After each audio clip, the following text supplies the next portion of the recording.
사랑합니다. 보고 싶은 얼굴들 속히 뵀으면 좋겠습니다. 오늘은 루세의 순종과 보아스 희생 및 이스라엘의 회복이라는 주제를 가지고 룻기 3장, 4장을 말씀을 드리도록 하겠습니다. 지난 2월 달에 제가 룻기 1, 2장을 말씀을 드렸는데 3, 4장 하기 전에 1, 2장에 대한 간단한 요약의 말씀을 드리도록 하겠습니다. 가나안 땅에 입성한 이스라엘 백성들이 이 여호수아하고 그다음에 장로들이 살아있을 때는 아주 율법을 잘 지키고 하나님을 아주 잘 섬겼습니다. 근데 이 여호수아하고 장로들이 다 죽은 후로는 아주 좀 타락한 그런 삶을 사는데, 처음에는 이렇게 평안하다가 그다음에 얼마 지나면 아주 타락의 길로 접어들고, 하나님이 그걸 보지 못해서 징계를 하면 다시 회개를 합니다. 회개를 하면 다시 하나님께서 구원을 해주시고, 또 구원해주면 다시 또 타락의 길로 벌어지는 그런 악순환이 무려 320년 동안 계속 이렇게 돌게 돼요. 그렇게 타락한 그 사사기 시대에 13명의 사사가 있었는데, 그 시대에도 불구하고 이 남은 자라고 그러죠. 우리 나옴이나 룻, 보아사 같은 그런 신실히 하나님을 믿는 사람들을 통해서 이스라엘을 다시 재건하는 이런 일들을 볼 수가 까지를 이렇게 말씀을 드렸는데, 1장은 한마디로 말하면 이렇게 아주 그 절망과 고통의 그런 장이다, 이런 말씀을 드렸어요. 그 다음에 2장은 이런 절망과 고통 속에서도 이 보아스라고 하는 사람을 알게 돼서 아주 희망을 갖고 그 희망을 기회로 돌리는 이런 장이다라고까지 말씀을 드렸습니다. 조금 이 자세히 말씀을 드리면, 이 베들레헴에 이 엘리멜렉이라고 하는 사람이 이 베들레헴에 흉년이 드니까, 기근이 드니까 자기에 있는 재산을 다 팔고, 그 다음에 아내와 아들, 큰아들 말론과 둘째 아들 기론을 데리고 이 모압 땅으로 가죠. 근데 10년 동안 살면서 더 잘 살았으면 얼마나 좋았었겠어요? 그런데 남편도 잃고 두 아들까지 다 잃어버린 이 나오미의 아주 그 절망적이고 참 낭망되는, 도저히 의지할 곳 없는 그런 형편에 처해 있을 때 어떤 소식이 들리냐 하면, 베들레헴에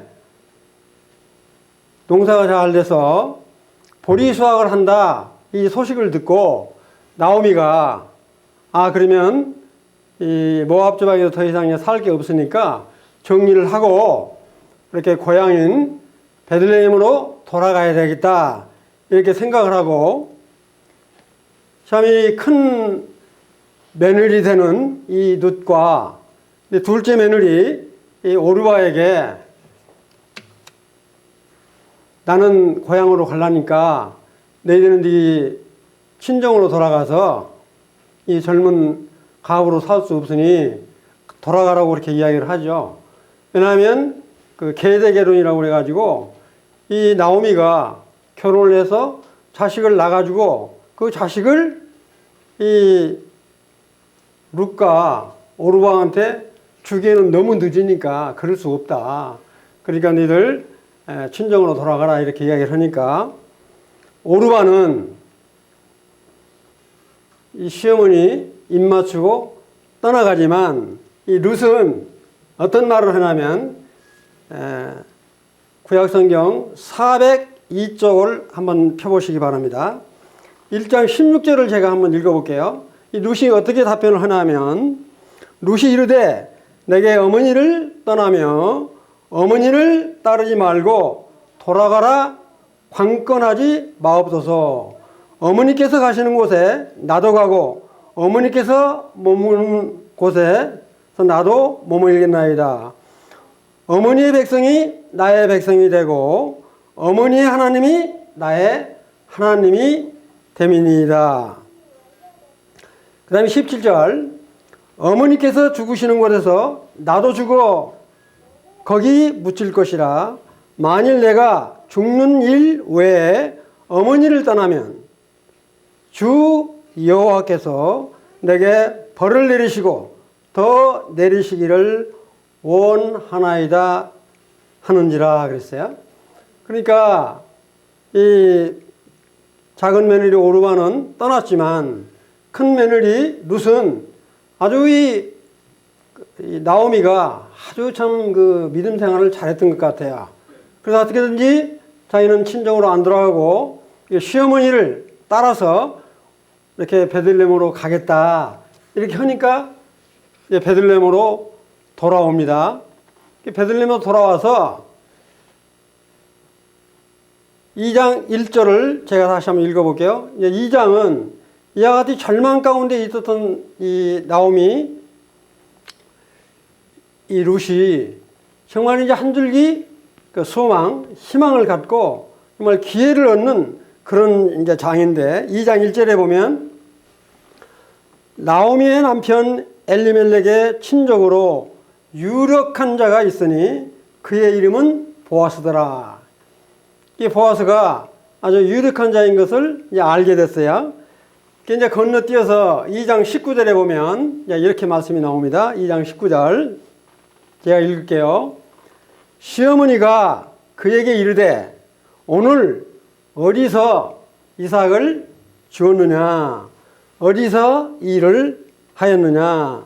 너를 돌본 자에게 복이 있기를 원하노라 하니 룻이 누구에게 일했는지를 시어머니에게 알게 하여 이르되 오늘 일하게 한 사람의 이름은 보아스니이다 하는지라. 그렇게 이야기를 하면서 20절 다시 이제 나오미가 자기 며느리에게 이르되 그가 여호와로부터 복 받기를 원하노라. 그가 살아있는 자와 죽은 자에게 은혜 베풀기를 그치지 아니하도다 하고 나오미가 또 그에게 이르되 그 사람은 우리와 가까우니 우리 기업을 물일 자 중에 하나이다 하니라. 지금 이게 무슨 말이냐 하면 이 나오미가 베들레헴에 돌아왔는데 이 2장 3절에 보면 우연히 보아스 밭에서 이렇게 이삭 죽기를 했다고 그러죠. 우연히 그런 표현을 했는데 이건 정말 하나님의 섭리라고 이렇게 보아야 돼요. 근데 이 보아스가 룻한테 이렇게 그 배를 하고 이렇게 하는 것을 보니까 정말 기업 물을 자라고 하는 이 보아스가 정말 기업 물을 자가 되어주면 좋겠다. 이 마음을 이렇게 품었던 것 같아요. 근데 나오미는 이 기업 물을 자의 제도, 형사치수 제도, 지난번에 한번 말씀드렸는데 형사치수 제도라고 하는 말이 무슨 말이냐면 이 형수가 죽으면, 형이 죽으면 형수를 가장 가까운 동생, 그 밑에 있는 동생이 취해서 자식을 낳아주는 제도가 형사치수 제도입니다. 그 자식을 낳아주면 그 자식이 자기 자식이 아니라 그 형의 아들이 되니까 조카가 되는 거죠. 조카가 되고 그 아들이 가졌던 재산까지 계속 이어받는 제도가 바로 뭐냐면 형사치수 제도고, 그 다음에 기업 물을 자라고 하는 것은 무슨 말이냐면 지난번에도 말씀드렸지만 이 엘리멜렉, 나오미가 이 모압 땅으로 갈 때 이 논 전답을 다 팔고 갔어요. 그래서 다시 돌아왔기 때문에 그 논밭을 다시 이렇게 무른다는 말 알죠? 이렇게 바둑을 두든지 장기 들 때 깜빡 잘못 뛰어가지고 한판 물러다가 오는 식으로 정말 팔았던 그거를 다른 사람이 가장 가까운 친족이 다시 이렇게 되물려주면 그게 누구의 땅이 되냐면 이 나오미의 땅이 되는 겁니다. 그러니까 이거를 두 개 다 형사 시주 제도하고 기업 물을 자 두 개를 합쳐서 고엘 제도라고 이렇게 표현을 하는데 이 고엘 제도를 아주 이 나오미가 잘 알았던 것 같아요. 그래서 이와 같은 형사 시주 제도와 기업 물을 자에 대한 거를 아마 우리 그 며느리 되는 누색에 잘 이야기를 해 줬겠지 않나 이렇게 생각이 됩니다. 그 이제 22절에 보면 이렇게 말이 나와요. 나오미가 며느리 누색에 이르되 내 딸아 너는 그의 소녀들과 함께 나가고 다른 밭에 사람을 만나지 아니하는 것이 좋으니라. 이게 무슨 말이냐면 아마 이제 그 보아스가 그렇게 배려하는 것을 보니까 정말 기업 물을 자로서 우리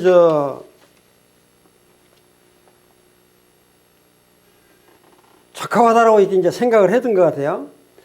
왜냐하면 그 이삭을 줍도록 배려한 거라든가 그 마음 쓰는 이런 모든 것들을 볼 때 정말 이 기업 물을 자로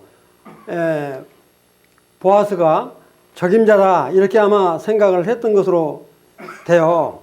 그럼 이와 같은 기업 물을 자가 되려면 가장 가까운 친족이어야 되고 그 다음에 뭐냐면 재력이 아주 좋아야 돼요. 그래야 전부 다 있던 논밭 다 다시 사서 돌려줘야 되기 때문에 근데 이와 같은 좋은 제도지만 이 기업 물을 자로서의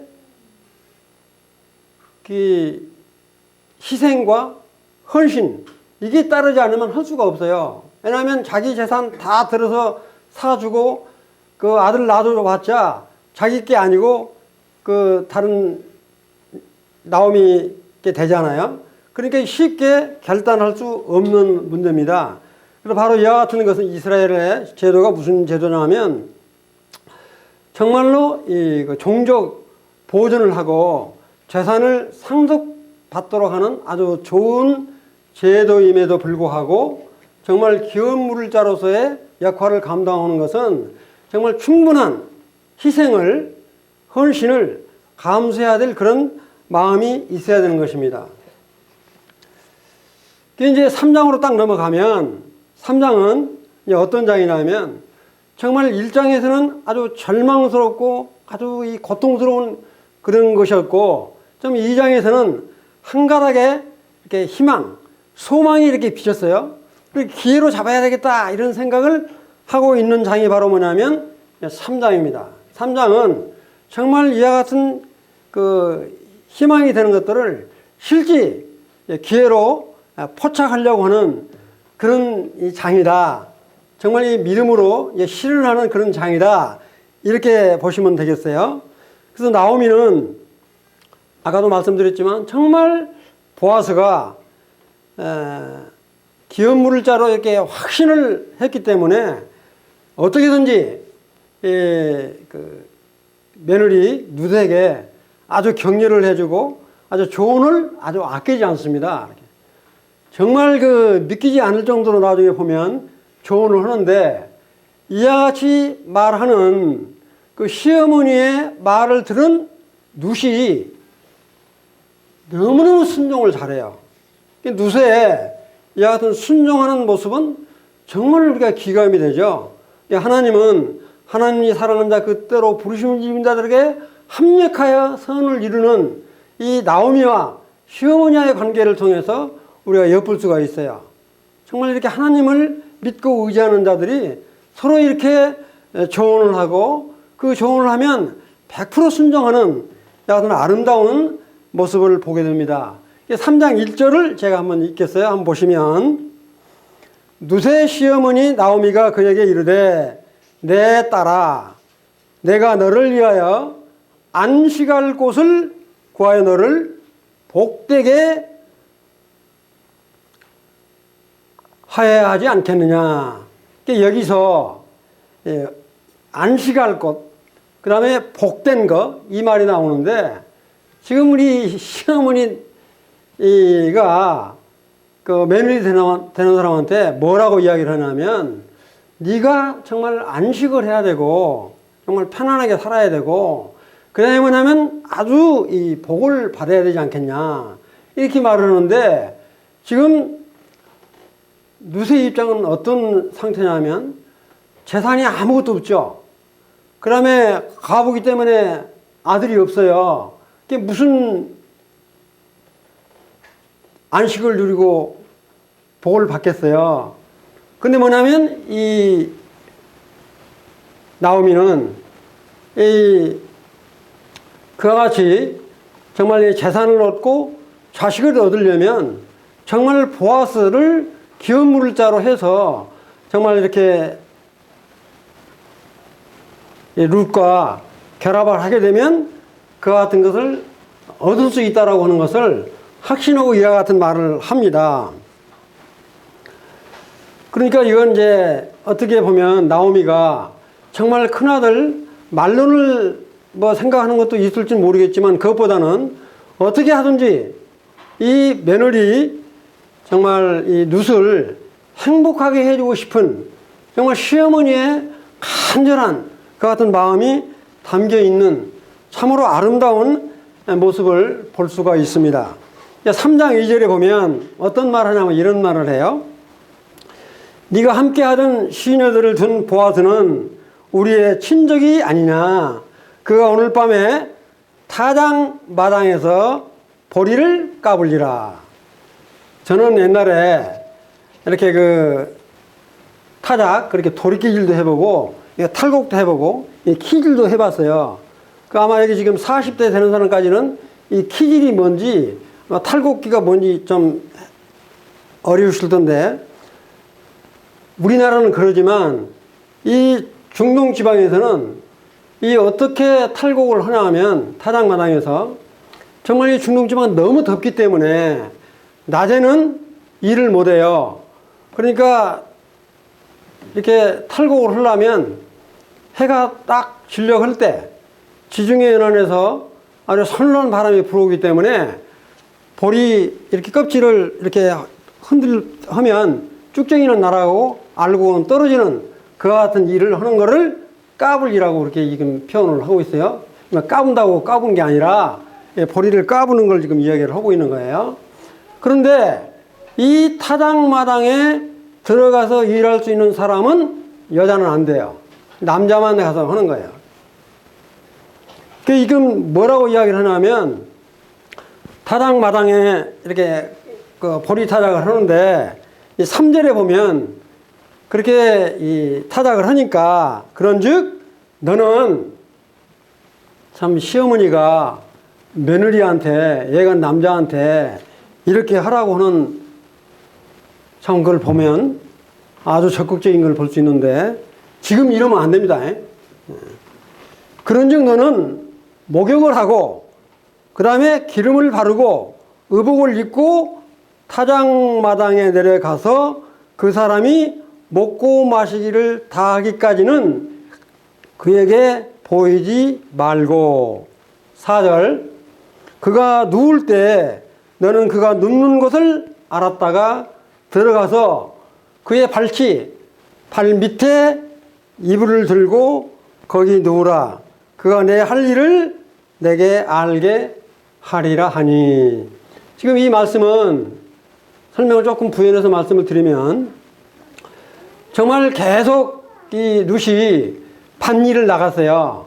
근데 이제 타작에서 이렇게 보리 타작을 하는 것을 알고 오늘은 나가지 말고 이렇게 우선 목욕을 깨끗이 하고 그 다음에 아주 깨끗하게 화장도 멋있게 하고 그 다음에 가장 좋은 옷을 갈아입고 그 다음에 타작마당에서 일을 하고 있는 보아스가 정말 이와 같은 일을 다 마치고 인부들과 함께 먹고 마시고 다 한 다음에 잠자리에 눕는 것까지는 절대 타작마당에서 다른 사람한테 보이지 말라. 그러니까 숨어 있으라는 이야기죠.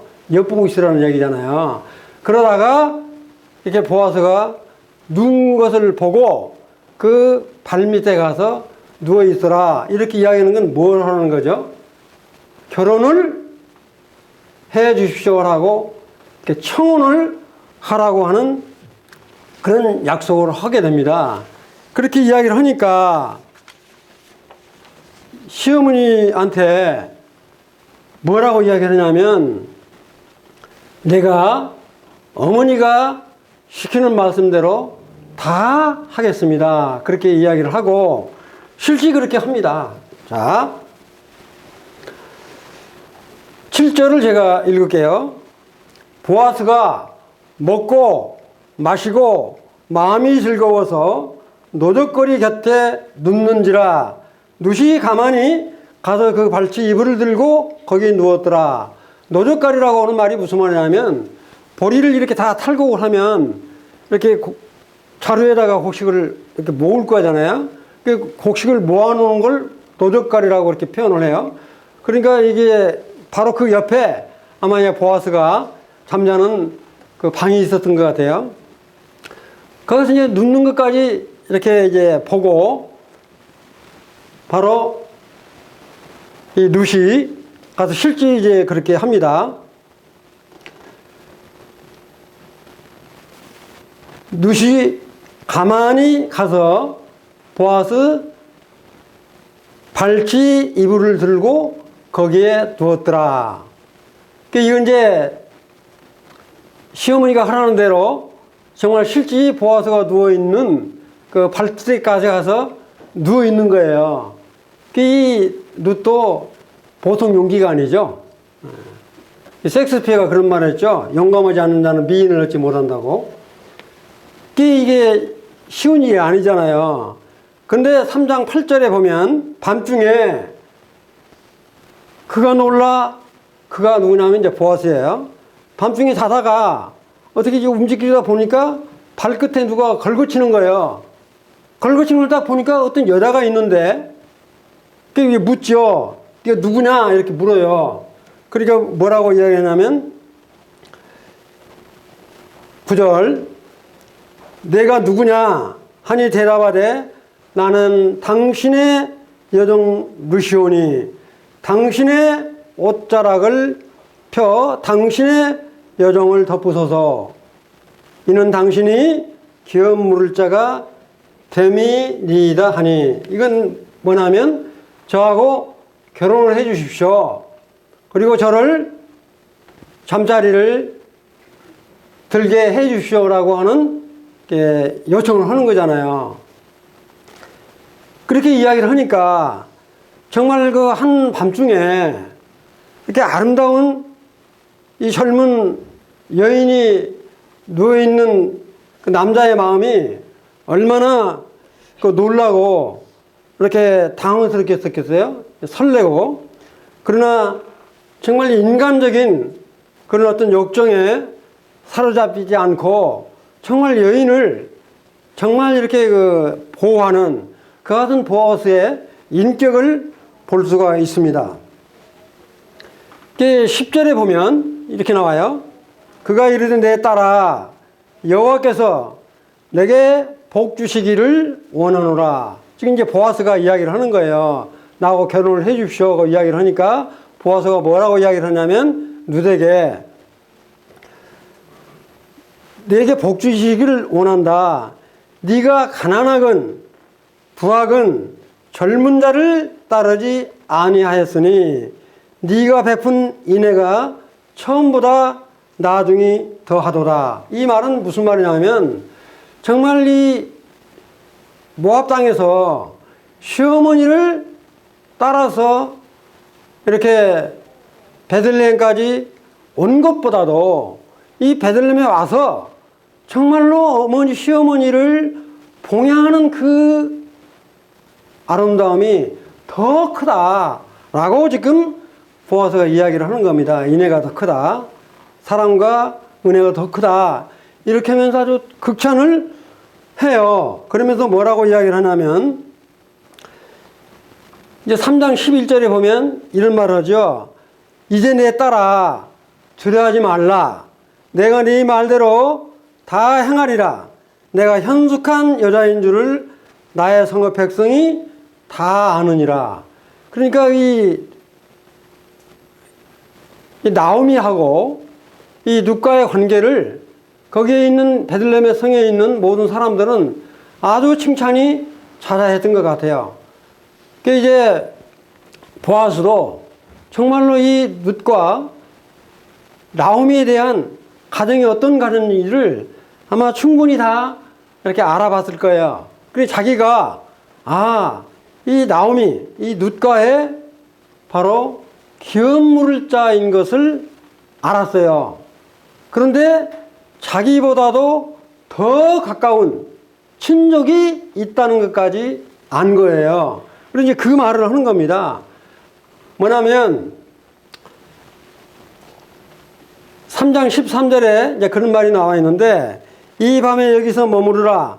아침 그가, 여기서 그는 누구냐 하면 바로 자기보다 더 가까운 기업 물을 자인 친족이에요. 기업 물을 자에게 책임을 내게 이행하려 하면 좋으니 그가 그 기업 물을 자의 책임을 행할 것이니라. 만일 그가 기업 물을 자의 책임을 내게 이행하기를 기뻐하지 아니하면 여호와께서 살아계심을 두고 맹세하노니 내가 기업 물을 자의 책임을 내게 이행하리라. 아침까지 누워 있을지니라. 이 조금 부연해서 말씀을 드리면, 나도 기업 물을 자의 역할을 할 수 있는 사람인 걸 알고 있다. 그런데 나보다도 더 가까운 친족이 있으니까 이 친족한테 내가 아침 일찍이 확인한 다음에 이 친족이 너하고 관계를 맺을 수 있다고 한다면 그렇게 하고, 만약에 하지 않는다면 내가 하늘을 두고 맹세하는데 내가 기업 물을 자로서의 역할을 하겠다. 이렇게 확답을 줍니다. 이렇게 확답을 딱 주고, 그 다음에 그때까지 보아스가 뭐라고 이야기를 하냐면 이런 말을 해요. 새벽까지 이렇게 누워있으라.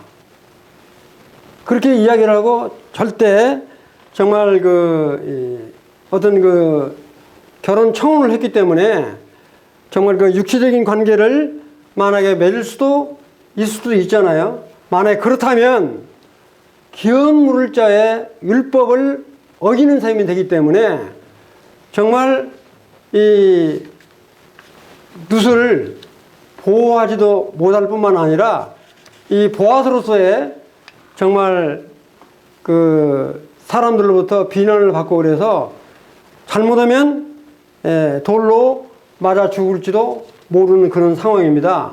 그러나 보아스는 정말로 이 룻을 보호하려고 하는 그 마음, 그 다음에 자기의 체면을 지키려고 하는 아주 신실한 사람인 것을 볼 수가 있는데, 정말 이와 같은 것을 보게 되면 이 보아스가 얼마나 정말 이렇게 신실했던 그런 분인가 하는 것을 알 수 있는데, 지난번에 한번 이제 말씀을 드렸지만 바로 이 보아스는 우리 주 예수 그리스도를 예표한다라고 이렇게 표현을 드렸는데, 그건 이따가 또 다시 한번 말씀을 드릴게요. 이제 3장 14절로 딱 넘어가면 실제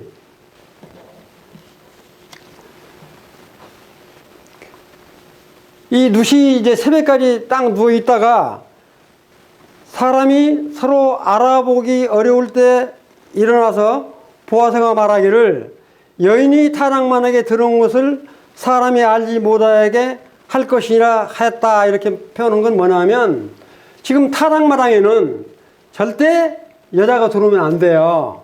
그런데 여자가 들어와 있다라고 하는 것을 틀 때 만약에 인부들이라도 알고 소문이 나면 이건 보통 어렵게 되는 일이 아니기 때문에, 하여튼 새벽까지 있다가 동틀기 전에 이 룻을 이렇게 보내는데, 그냥 보내지 아니하고 보리를 6번 이렇게 대서 주는데, 6대라고 그럴게요. 한 대, 2대, 3대, 4대, 5대, 6대를 대줘요.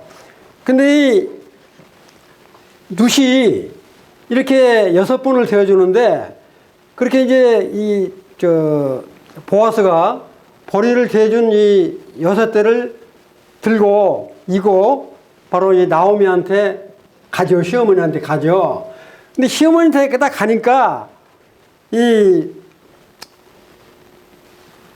16절을 한번 보면 아주 재밌는 말이 나와요. 3장 16절. 룻이 시어머니에게 이르니 그가 내 딸아, 개역성경에는 어떻게 되느냐 이렇게 좀 되어 있어요. 근데 흠정역에는 뭐라고 나와 있냐면 내 딸아 너는 누구냐 이렇게 되어 있어요. 누구냐로 되어 있어요. 이게 무슨 말이냐면 네가 이렇게 청혼을 했는데 언저녁에 잠자리를 같이 해서 정말 한 아내가 되었냐? 신분을 묻는 겁니다. 신분을. 정말 이같이 네가 청하는 거에 대해서 이 보아스가 어떻게 반응을 했는지 지금 그에 묻는 거예요. 어떻게 되느냐? 누구냐라고 이렇게 묻는 것은. 그런데 이제 3장 17절을 딱 이렇게 이제 룻이 이야기하는 것을 보고 정말 이제 보아스가 기업 물을 자인 것을 이렇게 확신을 하게 되는데 17절에 뭐라고 나오냐면 이르되 그 보아스가 그 말이죠. 보아스가 나한테 이 보리를 6번 이렇게 데워주며 이르기를 빈손으로 그 시어머니한테 가지 말라고 했습니다. 이렇게 이야기를 합니다. 그러니까 여기서 이 6이라고 하는 것이 어떤 의미를 가지고 있냐면 이 6은 아주 사람을 중시 여기는 그런 그 의미와 사랑하는 것, 행복, 기회 이런 의미를 가지고 있어요. 6번을 준다는 것은. 이제 그렇게 한 건 뭐냐면 정말 이 보아스가 룻을 생각하고 사랑하기도 하지만 그 룻의 시어머니 나오미까지도 챙기는 것을 볼 수가 있습니다. 보아스의 그 인품은 아주 상당히 높고 큰 것을 볼 수가 있어요. 이렇게 말을 하니까 룻이 이 나오미가 어떤 확신을 갖게 되냐면 3장 18절을 제가 아주 이제 확신을 갖는 겁니다. 뭐냐면 얘 시어머니 이 나오미가 이르되 따라 이 기업 물을 자, 이 사건이라고 하는 기업 물을 자예요. 형사 치수제도, 이 기업 물을 자, 고열제도 이 사건이 어떻게 될지 알기까지 앉아 있으라. 그 사람 누구냐면 보아스예요. 그 사람이 오늘 이 일을 성취하기 전에는 그가 절대 쉬지 않을 거다. 이 말은 아마 오늘 기업 물을 자로서의 확증을 해서 너한테 알려줄 것이다. 이렇게 아주 확신을 하고 나오미가 그 며느리 룻에게 이야기를 합니다.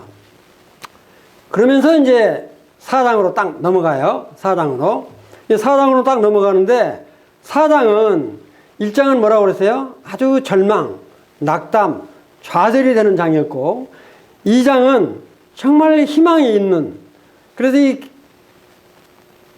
그런 희망이 비치는 그런 장이었고요.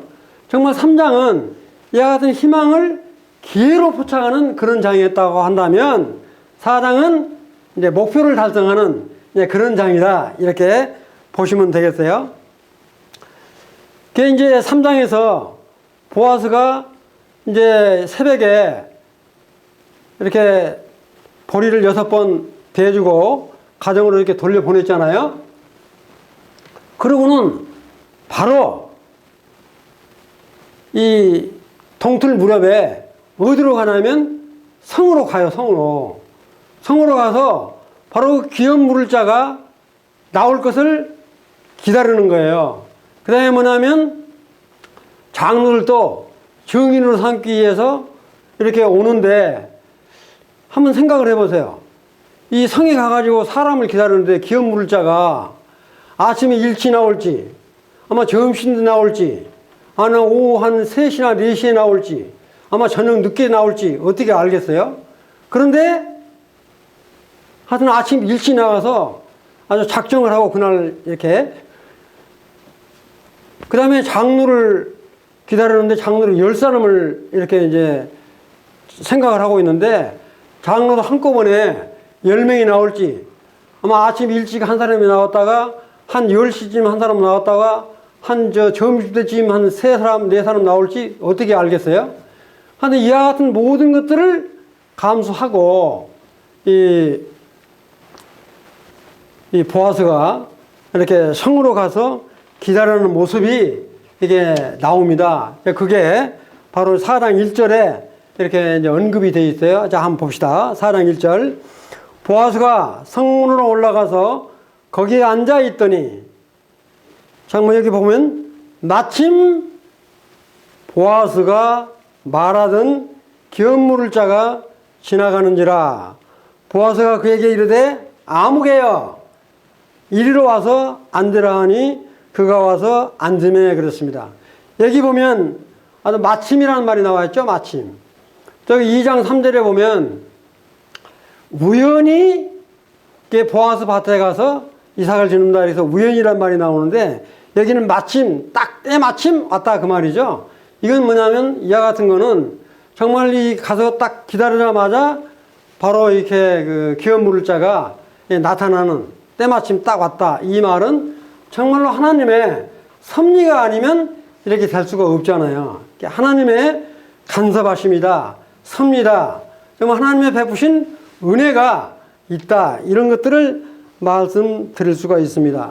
근데 여기 보면 틀림없이 이 이름이 있을 텐데 아무개여 이렇게 표현하는 거 보면 정말 하찮은 이렇게 사람으로 표현하는데 우리 인간이 나서 정말 이름으로 표현되지 못하는 이와 같은 인생이 되면 안 되겠죠. 자, 4장 2절에 보니까 그냥 여기는 10명을 청하여 그랬습니다. 그리고 10명이 한꺼번에 다 온 것처럼 이렇게 생각될지 모르지만은 아마 여기서 몇 시쯤에 이렇게 10명이 다 채워졌는지는 안 나와 있는데 하여튼 하루 종일 기다릴 것을 각오하고 지금 보아서는 나가서 있기 때문에 그가 생각하는 정말 이 룻과 그런 기업 물을 자의 책임을 다하기 위해서 정말 희생을 감수하는 그 마음을 보면 대단한 것을 읽을 수 있잖아요.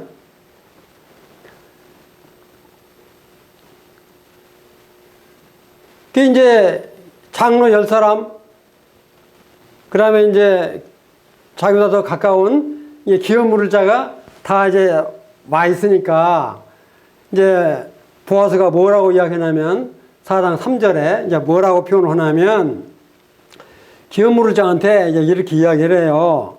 모압 저방에서 돌아온 나오미 우리 형제 엘리멜렉, 남편 되는 엘리멜렉 소유주를 이렇게 팔려고 그러는데 당신이 가장 가까운 기업 물을 자이니까 당신이 사라. 만약에 당신이 살지 안 살지를 나한테 분명히 이야기해달라. 당신이 안 사면 내가 사겠다. 이런 마음으로 이야기를 하는 거예요. 근데 이 기업 물을 자가 뭐라고 이야기하냐면 내가 사겠다. 이렇게 이야기를 해요. 근데 아마 이제 이 사람도 모압 땅에서 나오미가 왔다고 그러니까 정말 이제 그 나오미가 이제 나이 많이 먹은 가부고 그러니까 거기 있는 땅을 사면 그 나오미가 이제 죽으면 그 땅이 다 자기 차지 될 것 같으니까 아마 이제 기업 물을 자 역할을 하겠다 이렇게 답변을 했던 것 같아요. 그런데 4장 5절에 뭐라고 이제 보아스가 이야기를 하냐면 네가 땅만 사는 게 아니라 바로 나오미와 모압에서 함께 온 이 엘리멜렉의 큰아들 말론에 저 아내 되는 룻까지 사서 그 다음에 아들을 낳아줘야 된다.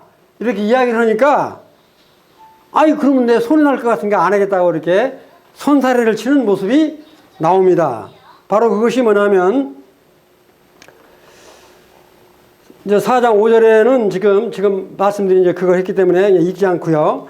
4장 6절에 보니까 그 기업 물을 자가 이르되 나는 기업에 손해가 있을까 하여 나를 위하여 물으지 못하노니 네가 물을 것을 네가 물으라. 나는 물으지 못하겠노라. 아마 이제 이 가까운 이 기업 물을 자 이 사람이 아마 자기 아내가 있었던 것 같아요. 아내가 있는데 이 룻을 이렇게 아내로 맞아들이면 가정의 불화가 많이 일어나겠죠. 그 다음에 땅만 사는 줄 아는데 룻까지 사라고 그러니까 아 나는 손해 날 것 같으니까 안 사겠다. 이렇게 이제 말을 합니다.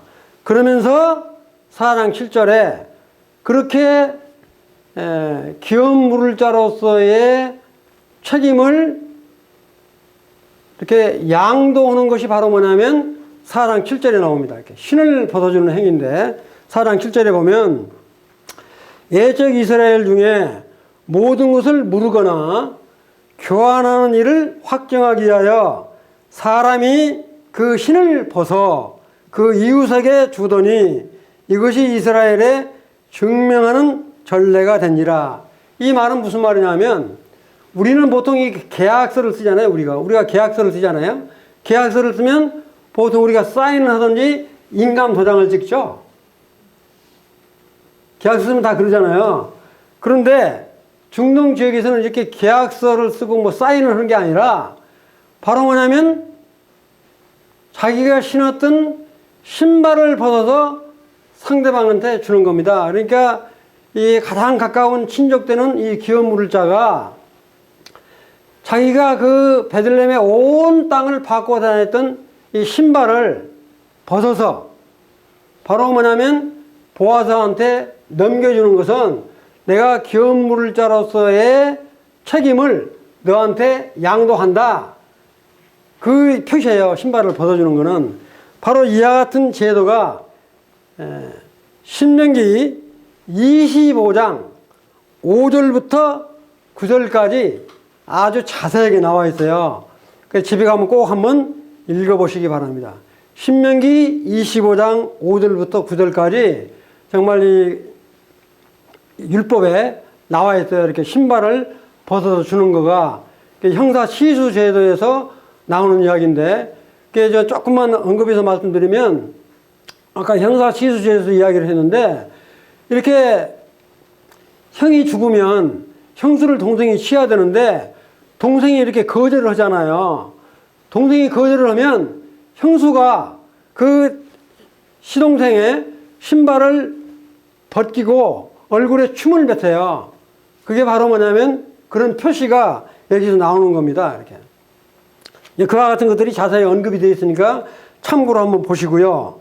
그 다음에 4장 8절에 넘어가면 이에 그 기업 물을 자가 보아스에 이르되 내가 너를 위하여 사라하고 그 신을 벗는지라. 그래서 신을 벗어서 완전히 자기 그 기업 물을 자의 책임을 보아스한테 넘겨주는 것을 볼 수가 있습니다. 그래서 이 기업 물을 자의 책임은 지난번에 한번 말씀드렸지만 다시 한번 말씀드리자면 이 기업 물을 자는 어떤 자여야 되냐 하면 정말로 가장 가까운 친족이어야 되고요.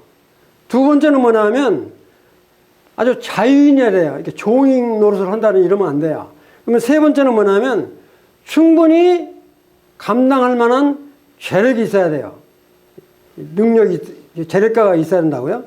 그 다음에 뭐냐면 네 번째는 뭐냐면 가부가 있다면 가부와 결혼까지 해줘야 될 의사를 가지고 있어야 돼요.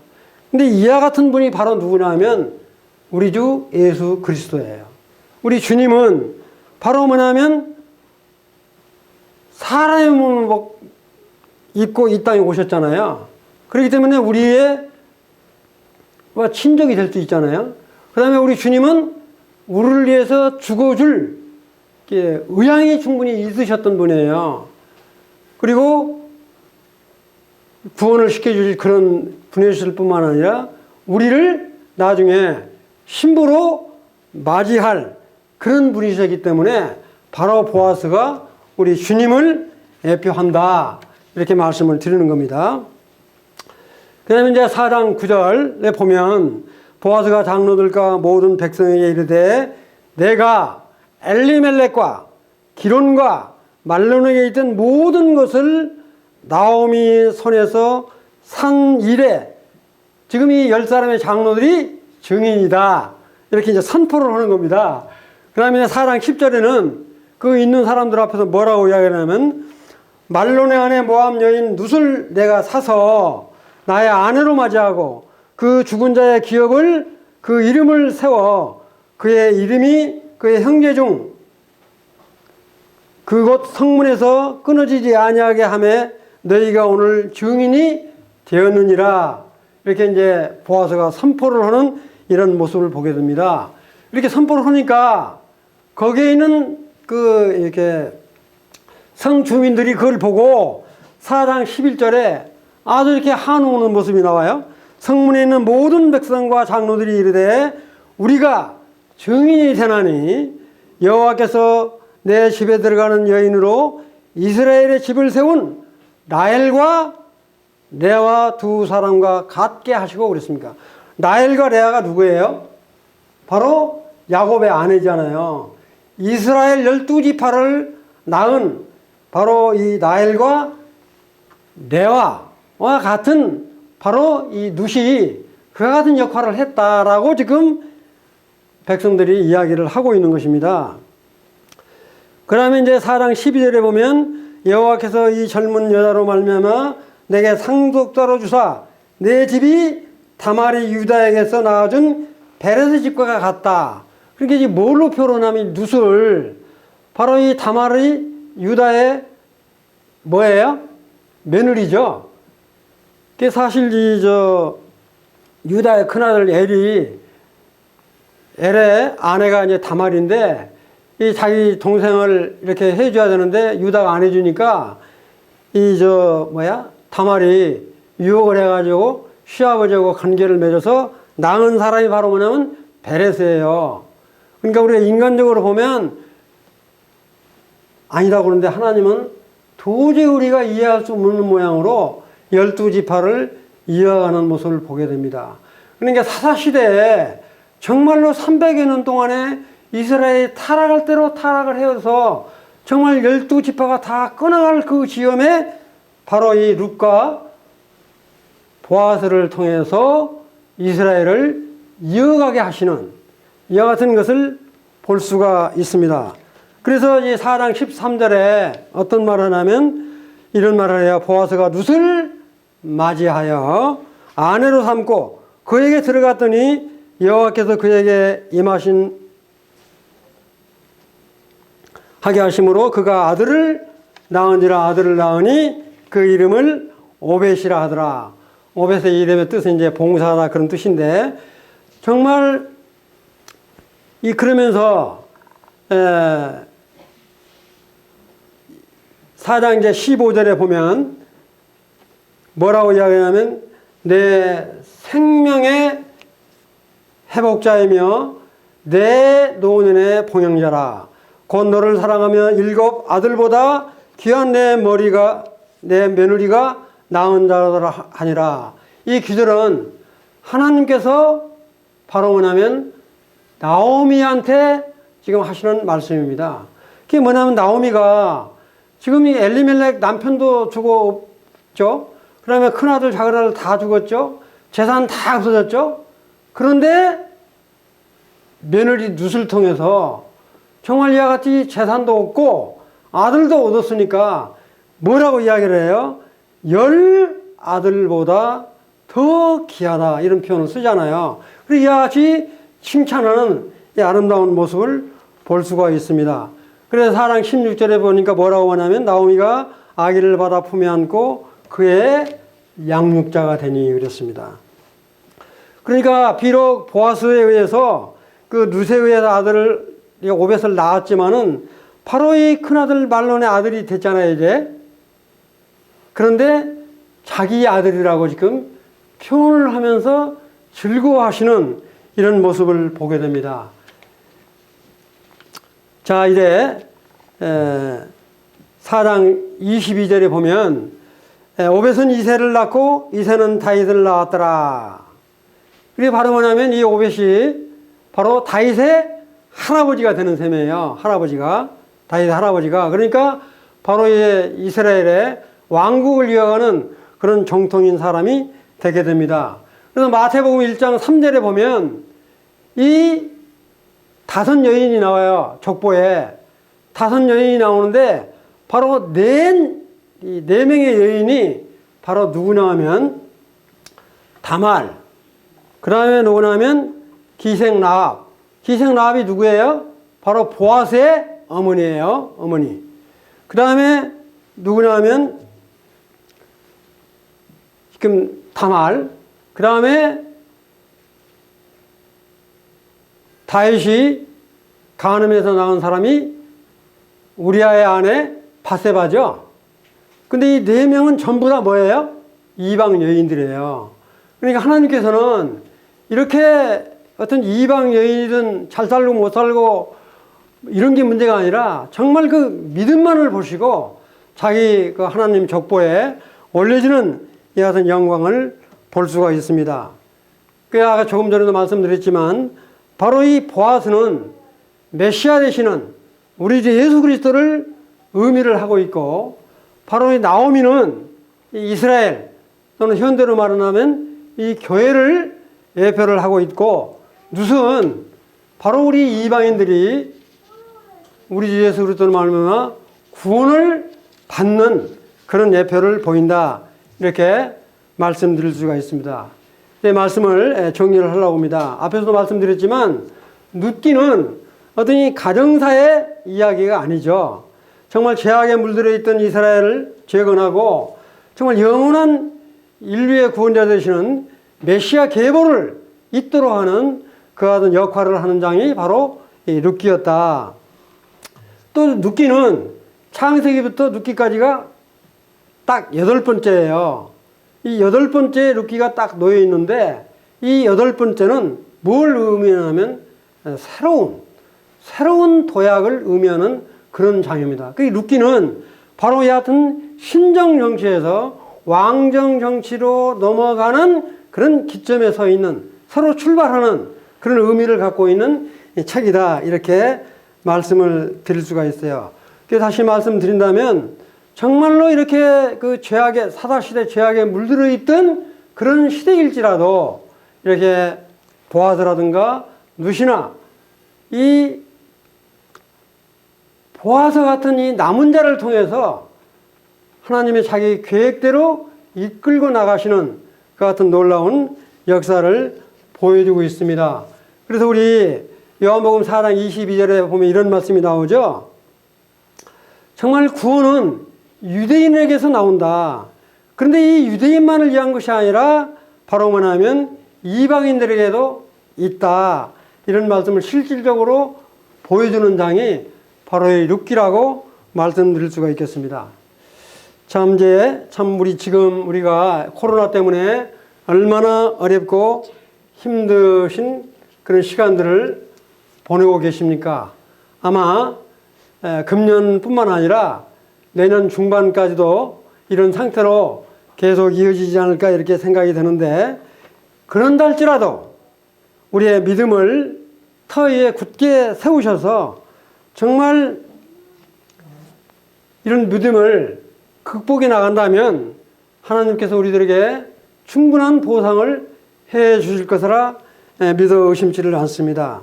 그래서 우리는 참 엘레미야나 느헤미야 같이 정말 조상의 죄를 이렇게 회개하고 잡아오는 그런 심정으로 간절히 기도를 해야 될 것입니다. 우리 주님이 그러시잖아요. 정말 이제 돌아가시는 때를 앞두고 제자들에게 어떤 말을 하냐면 이런 말을 했어요. 지금까지는 내 이름으로 너희들이 구하지 않았지만 이제 내 이름으로 구해라. 그리하면 받으리라. 너희 기쁨이 충만하리라. 그래서 정말 우리가 이와 같은 간절한 마음으로 기도할 때 정말 주님께서 우리들의 믿음을 보시고 이런 모든 것들을 충분히 보상해 줄 것이라고 믿습니다. 그와 같은 믿음의 남은 자로 우리들이 남아있기를 원하는 그런 마음이 있습니다. 이상으로 말씀을 마치고 기도하고 끝내겠습니다. 사랑하는 주님, 오늘 눕기를 통해서 정말 그 사사시대에 얼마나 타락한 그런 가운데서도 하나님을 신실하게 믿었던 나오미와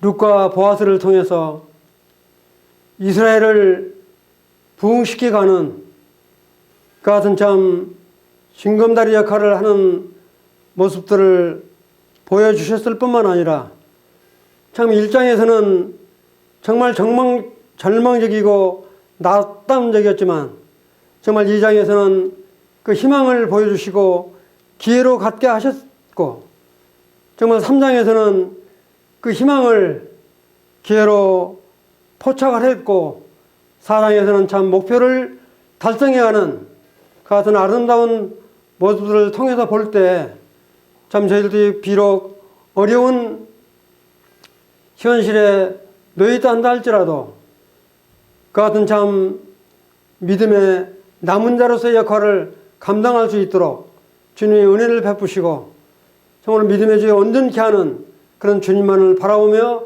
나아갈 수 있도록 주님 은혜를 베풀어 주시니 진실로 감사를 드립니다. 우리 주 예수 그리스도의 이름으로 기도하옵나이다. 아멘.